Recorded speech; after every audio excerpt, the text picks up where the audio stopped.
De manera que el flujo total, igual que la carga, es cero.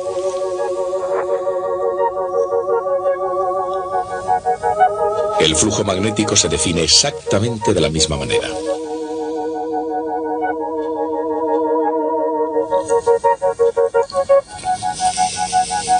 Conceptualmente, el flujo es una medida del número total de líneas de fuerza que pasan a través de cualquier superficie.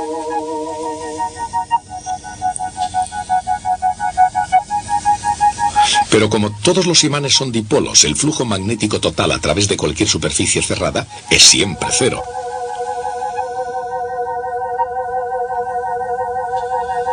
El flujo saliente desde los polos norte está siempre compensado por el flujo entrante en los polos sur. Esta es la ley de Gauss para el magnetismo.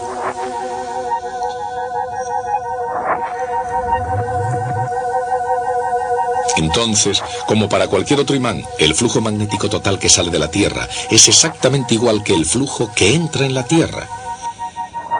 Pero, ¿de dónde viene el flujo de los planetas? El principal campo magnético de la Tierra sabemos que está producido por el flujo de corrientes eléctricas a gran escala en las profundidades de la Tierra. El campo tiene otras componentes, pero el campo principal, la componente dipolar, está asociada con esas corrientes. No se sabe con exactitud cómo se produce el campo magnético. No se tiene un modelo aceptado en detalle para el mecanismo de producción. Se sabe, sin embargo, que está de algún modo relacionado con el movimiento de estos materiales conductores derretidos en la rotación de la Tierra.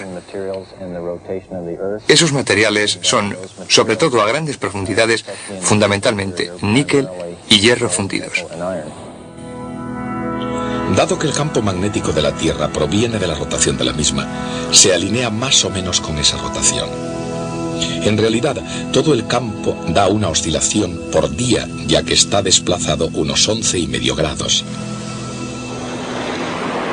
Esta diferencia se conocía desde la antigüedad. Los investigadores han tratado siempre de compensarla. Unos con más éxito que otros.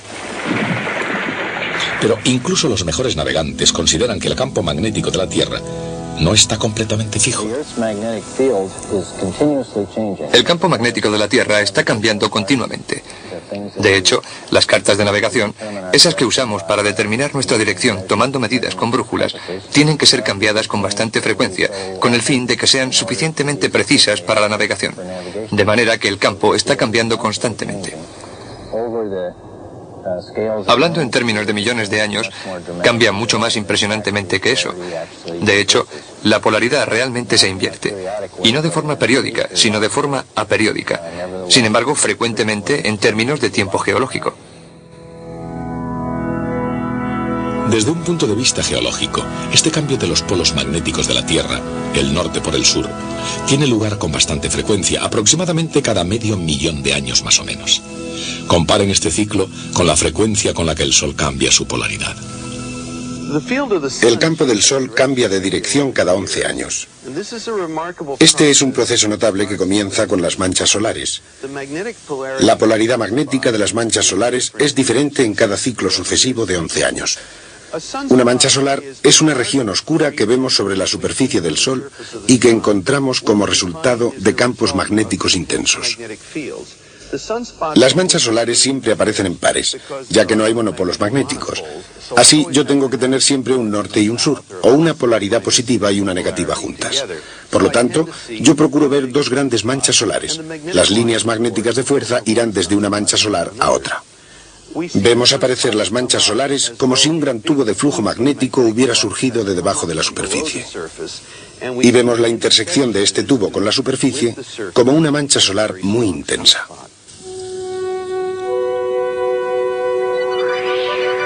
Las manchas solares muy intensas producen consecuencias muy intensas. Entre las más espectaculares están las llamaradas solares. También está el viento solar, no tan obvio, pero igualmente evidente cuando azota de repente causando estragos en el campo magnético de la Tierra. El Sol es el origen del viento solar, que es un efluvio a alta velocidad de todo el material de la atmósfera del Sol. Y esto sucede de una manera curiosa. La atmósfera exterior del Sol, llamada corona solar, está muy caliente. Eso es lo que vemos alrededor del Sol en un eclipse total, si es que alguna vez han visto ustedes uno. La temperatura es de 1 millón de grados. Cuando el gas llega a estar a tan alta temperatura, le resulta más fácil escapar del Sol, porque al estar tan caliente, la conductividad es alta.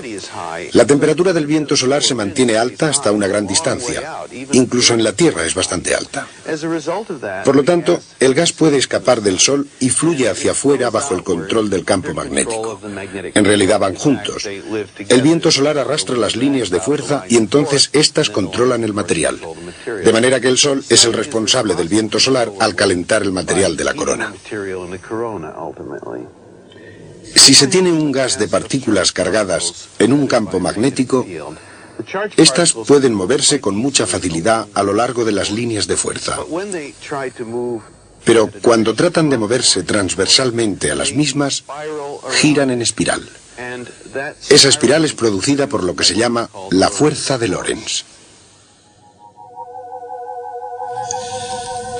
Un campo magnético no aplica fuerza alguna a una carga eléctrica que esté en reposo. Sin embargo, si la carga eléctrica está en movimiento, existe una fuerza magnética llamada fuerza de Lorentz. Es perpendicular tanto al campo como a la dirección de movimiento de la carga. La fuerza se expresa convenientemente utilizando al producto vectorial.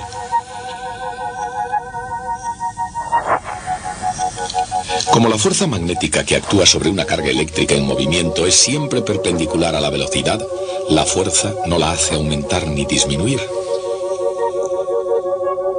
En lugar de eso, las cargas tienden a seguir trayectorias, en forma de circunferencia o de hélice. En campos magnéticos no uniformes, las cargas eléctricas pueden ser atrapadas, como en el caso, por ejemplo, de los cinturones de radiación de Van Allen. Cerca de las regiones polares, las partículas cargadas se acercan a veces lo suficiente como para chocar con la atmósfera, emitiendo luz, como los electrones al chocar con una pantalla de televisión.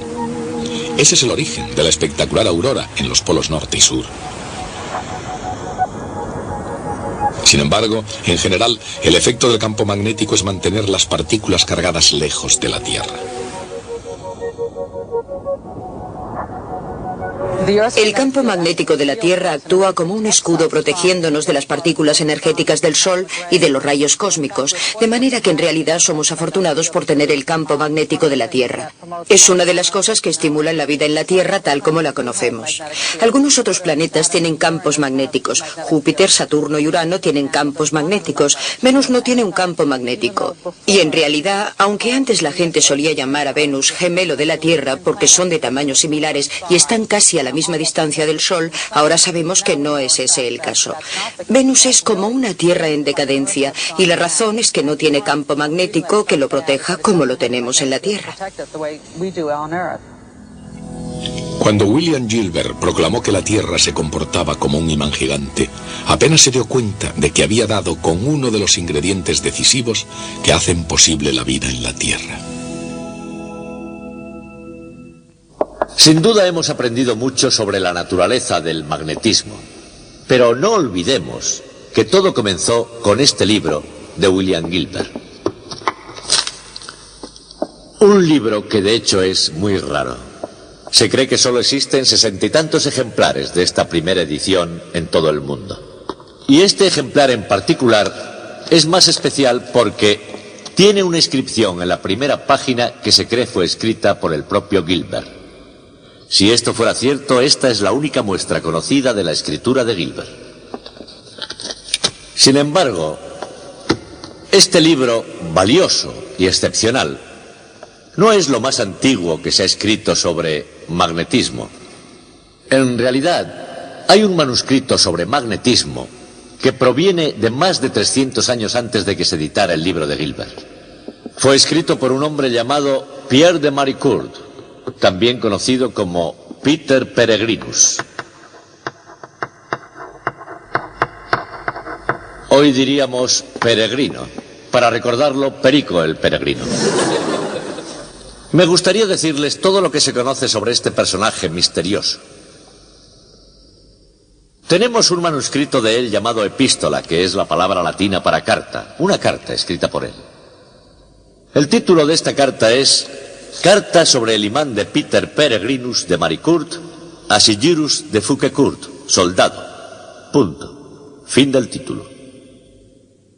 Luego, la carta en sí es una descripción del comportamiento de los imanes, algo sobre magnetismo y nada en absoluto sobre el propio Peter. Solo al final de la carta y a manera de conclusión dice: en el campo de batalla, en el sitio de Lucera, en el año de nuestro Señor de 1269, 8º día de agosto. Y esto es todo lo que se sabe acerca de Peter Peregrinus. Basados en esta información, los historiadores nos han dicho que era un ingeniero del ejército de Carlos de Anjou, rey de Sicilia, que era de cuna noble, que provenía de Maricourt, en la Picardía, que era teólogo y a lo mejor incluso franciscano. ¿Que cómo saben los historiadores todo esto? Tengan en cuenta que ellos tienen imaginación erudita. Bueno, no solo los eruditos tienen imaginación. El propio Peter Peregrinus era imaginativo. Fue el primero en inventar una máquina magnética de movimiento perpetuo.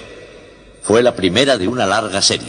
Y cuando no funcionó, como pasó con las demás que vinieron después, fue el primero en echarle la culpa al tipo que se la fabricó. Pero sus agudas observaciones sobre el comportamiento de los imanes convirtieron este manuscrito en algo sumamente valioso. Hay 31 copias conocidas de este manuscrito, y según los módulos de la Edad Media anteriores a la invención de la imprenta, eso significa que el tal manuscrito debió de ser todo un bestseller. Al menos una de estas copias cayó en manos de William Gilbert, ya que Gilbert lo cita profusamente e hizo gran uso de este trabajo y de esta carta que nos llega desde la noche de los tiempos. Y hablando de tiempo, se nos ha terminado. Así que ya saben, hasta el próximo día.